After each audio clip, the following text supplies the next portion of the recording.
Magic Johnson is the lone voice now, really speaking some disappointment over the Oscar Oscars. snub. Yeah, over the Oscar snub of black actors, directors, Movies in general.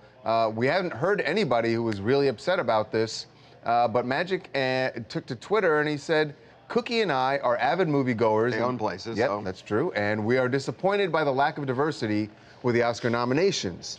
And then he went on to say that he's seen Leo and the Revenant, Matt and the Martian. They deserve noms, but you can't ignore people like Will Smith, Idris Elba. He also said Michael B. Jordan, Ryan Coogler, Sam Jackson. By the way, he's very good friends with Sam Jackson. We see them on vacation all the time. Right.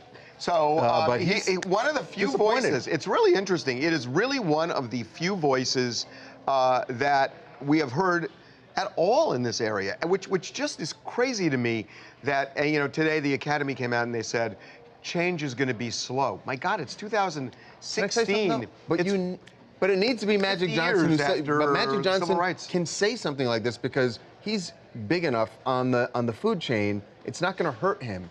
And the other people who are in the middle of the food chain probably feel like there could be some backlash. But in an industry where they're already overlooked and underrepresented, what's the best way for them to make sure that they're marginalized, which is to make noise at the Oscars and the power brokers in Hollywood? Here's the thing. Release the names of the voters. I want to see who these people are. I want to see the makeup of the people voting. But they don't voting. have to do that. It's a private thing. And the industry patting themselves on the back. Point, which I don't understand. Nobody and everybody is rejecting this point.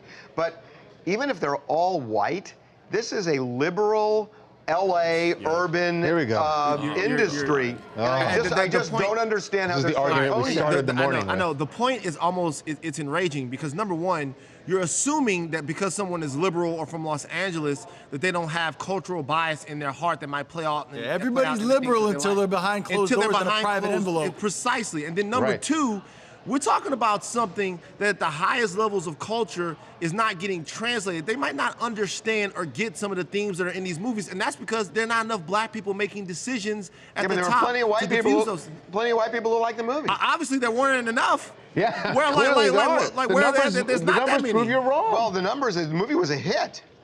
The movie did well compared to a lot of the other movies. As far as the nominations for black movies and black artists, prove you're wrong. I don't understand how they can be so in the dark when... Oh, wow. They're not in the dark at all, actually. Yeah. They're pretty much in the light. They're not into the dark. So the question now is, does Magic Johnson ignite a bigger, more outspoken people to speak out? I mean, is this going to actually do something? Do you think that he's going to rally people together because he has the power to do that? I don't know. You know what's more likely to happen?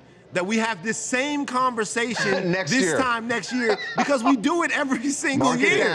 Mark it down. And we did last year. Are they making a Black Ghostbusters movie? Get it. No, they're making what about Ride Along 2? That'll get Go see Ride Along 2. Oh, yeah, wait. That's actually a huge point. Right before Magic Johnson went on this rant, if you check his Twitter page, it says, this was last night, I'm going to a date night with Cookie. Guess what I'm going to go see? Ride Along 2. Best Picture, 2017. Wow. Cookie. Sorry, Cookie.